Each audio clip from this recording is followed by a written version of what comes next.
네, 안녕하세요. 반갑습니다. 좀 늦은 시간에 인사드립니다. 6월 19일 일일 브리핑 시작합니다. 대구의 부천이 형성되고 변화해 가는 과정들.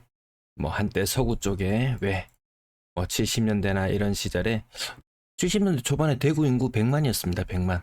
네, 그러던 것이 급격하게 늘어나면서 금호강이나 낙동강 주변으로 이렇게 공단이 형성되면서 서구 쪽이 먼저 부촌이 형성되었다가 대명동 쪽으로 갔다가 또 시절이 다른 곳 쪽으로 형성되곤 하는데요.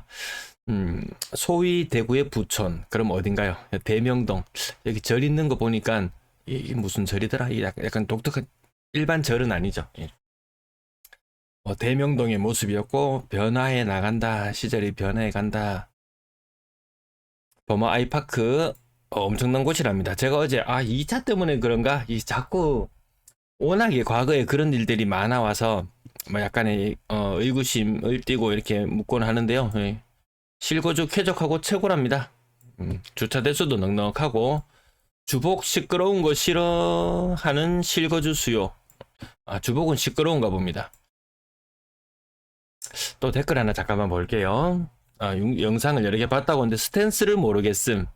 스탠스는 항상 명확했죠. 일본식의 장기 하락. 물론 이 확률을 저는 51%로 보고 우리나라 또 경제가 좋아진다거나 하면 또다시 순환 모형을 밟으면서 올라갈 수 있다. 이런 말씀을 드려왔죠. 이 확률을 49%로 보고요. 아마 대다수의 고가의 아파트들은 그나마 더 훨씬 상태가 나을 것이고 일본 모형을 따라가니까요. 일본 고급 맨션이나 이런 것들 선방하고 있거든요.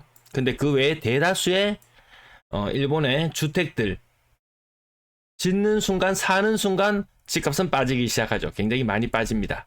그래서 우리는 과거의 주택들은 상당 부분이 여기에 해당이 되었어요. 이제 우리의 오래된 아파트는 일본의 주택과 비슷한 길을 가게 될 것 같다. 이런 말씀도 계속 드렸던 것 같고요. 어쨌든 이렇게 시절이 좋으면은 한 번 더 2031년 가구수 먼저 감소하는 그 시기. 네, 그 시기를 앞두고 뭔가 한 번 더 움직일 수도 있을 것 같다. 그래서 제가 근래에 조금 한 2달 전부터 강조하고 있는 부분이 1년 안에 한 번 움직일 듯. 왜? 지금 증시가 불을 뿜고 있다 보니까 분명히 부동산 쪽에도 한 번쯤 신호는 올 것이다. 하지만 대다수의 아파트들은 30년 차 근접하거나 더 넘어가면서 크게 반등하거나 이런 모습까지는 아닐 거예요. 그때 다주택자라면 어떻게 보면 또 정리할 수 있는 하나의 기회. 어차피 똘똘한 한 채로 몰려갈 것 같으니까요. 자, 제 스탠스 이해하셨죠? 뭔가 깨어있는 지식인처럼 분석하지만 깨어있는 지식인처럼 보이나요? 저는 자료를 취합하고 알려드리려고 노력하고 그나마 우리보다 앞서갔던 일본의 모습을 그래도 다른 사람보다는 제가 그 관련된 책들이나 자료들이나 이런 것들은 훨씬 더 많이 찾아봤지 싶어요. 종국엔 말하고자 하는 바를 모르겠음. 실거주 목적 괜찮다. 투자 용도로는 그닥이다. 이런 말씀 계속 드려왔고요. 안 들으려고 해서 안 들었지. 멀티하면서 들어서 안 들린 건 아닐 거예요. 상승론자, 하락론자 줄타기하는 간제비 같은. 제가 이렇게 보이나요? 중립으로 보인다는 말인가요? 저를 평하는 한 90% 이상의 사람은 하락론자로 저를 평합니다. 자, 최근 영상에 대해서 또다시 댓글 한 개 남겨주셨는데요. 전세 사는 사람이 왜 이렇게 적지 하면서 놀라면서 아무 멘트가 없다고 했는데 이 멘트를 제가 왜 하게 됐나요? 아마 계속 들으시는 분은 아실 거예요. 전세 매물이 많이 줄어들었어요. 그러면 전세 가격 폭등하고 전세 가격 오르고 집값을 밀어올리고 난리 날 거라는 수많은 그 부동산 커뮤니티에 있었던 글들. 근데 그 이면에는 전세 거래마저 줄어들었기 때문에 전세 매물이 감소한 것이 전세 가격을 폭등시키는데 그렇게 크게 영향을 미치지 않을 것이다. 이런 스탠스로 말씀드리는 부분이고요. 왜? 집값 오른다고 불안감을 얼마나 조장을 합니까? 그런 것들이 반드시 다 맞는 건 아니다. 그냥 한번 내질러 버리면 무주택자나 이렇게 좀 살려고 했던 사람들이 마음이 더 불안해지고 그럴 거 아니에요. 꼭 그런 것만은 아니라는 면에서 조금 안심. 자, 적어도 전세 계약하는 사람들이 적으면 집값에 하방 압력을 줄 것 같은데요 하고 자기가 아는 의견 정도는 얘기해 주는 게 맞지 않을까요? 제 의견 그 전에 영상들 찾아보시면 전세 매물이 줄어드는 과정 속에서 전세 거래량이 줄어드는데 제가 저 이야기는 제 의견은 방금 또 말씀드렸다시피 저 얘기는 30분도 넘게 했어요. 근데 제가 하루에 영상을 찍으면서 10분 길면 20분까지도 가는데 매번 그 멘트를 할 수는 없죠.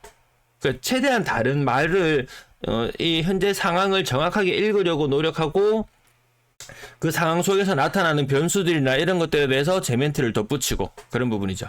그런 멘트 전혀 없고 자기 혼자 놀라고 페이지 넘어감. 그럼 맨날 놀라고 야 오늘 전세 거래가 50건대 월세 거래가 60건대 전월세 비중 중에서 월세의 비중이 더 높아지는 이 현상에 대해서 계속 짚어드리는데 야 오늘 또 월세가 더 많고 그렇네요 라고 이렇게 멘트하고 넘어가면 아마 아실 것 같은데 혼자 놀라고 페이지 넘어감 매번 이야기하면요 제 한 30분 지금 아마 했던 멘트들을 반복해서 나간다면 하루 영상 40분 찍어도 시간 모자라지 싶어요. 그래서 잊을만 하면 한 번씩 다시 멘트가 나가고 그렇습니다. 아시겠죠? 요거 영상 우리는 일본을 닮아가는가부터 시작해서 많은 것들이 있습니다. 증시가 계속 연일 불을 뿜고 있네요. 그렇다고 기업들의 사정이 급 좋아졌느냐? 그것도 아니에요. 기업들이 그냥 제대로 된 평가만 받아도 지수는 올라갈 수 있다. 코리아 디스카운트가 조금 해소되고 있는 그런 국면인 것 같습니다. 과거에 그 일본 아니고 뭐 홍콩이라든지 뭐 싱가폴 뭐 대만 뭐 독일 이 다른 나라 과거의 차트들을 보면은 증시가 완전 불을 뿜고 난리 날 때가 있습니다. 근데 완전 경제가 완전 호황이라서 그랬느냐 그런 상황들이 아닌 경우들도 많이 있습니다. 그 책 제목이 뭐였더라? 제가 바이블처럼 보던 책. 이제 오래돼서 생각도 잘 안 납니다. 네. 자, 매도 물량 고점 대비 5% 정도 줄어들어 있고요. 지금은 이제 과연 규제가 분명히 나올 텐데 센 규제가 나올 텐데 그것이 지방의 고가 아파트에도 해당이 될까? 뭐 지방에서는 그 정도 지금 이제 대책 나오는 거에 이제 거기 촉각을 곤두세우고 지켜보는 상황이지 아직까지 정부는 그렇게 급하게 내놓지는 않는데 아마 과거처럼 두더지 잡기식의 그런 대책보다는 뭔가 조금 더 센 게 나올 것 같다. 단순히 내피셜일 수도 있습니다. 뭐 이렇게 시뮬레이션 해보는 거죠. 전세 물량 감소폭 줄어들고 있죠. 왜? 전세 거래가 별로 없습니다.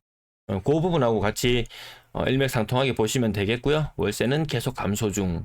월세 거래는 다른 지역들은 월세 매물이 이게 좀 반등하는 지역들이 많습니다. 서울도 연초 대비 월세 매물은 거의 빠지지 않았거든요. 대구는 많이 빠졌죠. 전세 사는 사람보다 월세 사는 사람들이 더 많아지고 있는 거. 이거 도대체 어떻게 해석해야 되나? 바닥 경기가 무너지고 힘들어지니까 전세 살던 사람들이 월세로 옮겨가고 뭐 이런 것들을 뭐 이야기할 수 있는 거죠. 그리고 대구에 아파트 사는 사람 비중이 거의 한 80% 정도, 주택에 사는 사람이 한 20% 정도, 불과 한 20년 사이에 이게 완전히 역전돼 버렸잖아요.